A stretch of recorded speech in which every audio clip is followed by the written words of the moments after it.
Hi everyone. కరివేపాకుకి ఒక story ఉంది. మీలో ఎవరికైనా తెలుసా? నాకు పెళ్ళైనప్పుడు సార్‌తో పాటు ఈ కరివేపాకును కూడా పెట్టారనమాట.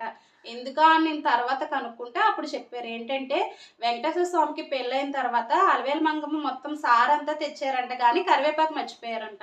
అందుకని స్వామి మళ్ళీ ఆవిడని వెళ్ళి కరివేపాకు తీసుకొని రమ్మనైతే చెప్పారంట. అయితే ఒక కండిషన్ ఏంటంటే ఈవినింగ్ లోపు వచ్చేయాలి. కొండకెక్కేయాలి. లేదంటే గనక ఆవిడ ఎక్కడి వరకైతే వస్తారో అక్కడే ఉండిపోతారనైతే గనక చెప్పారంట.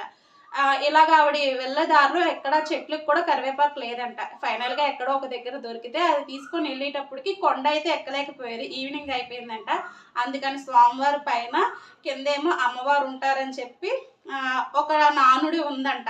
అది ఎంతవరకు నిజమో నాకు తెలీదు. ఈ స్టోరీ ఎంతవరకు నిజమో కూడా నాకు తెలీదు. నేను చెప్పింది ఏమైనా తప్పుంటే గనక కరెక్ట్ చేయండి. అలాగే సారీలో తీసుకెళ్ళేటప్పుడు ఇది కూడా తీసుకెళ్ళడానికైతే ట్రై చేయండి. ఏదైనా మంచిదే.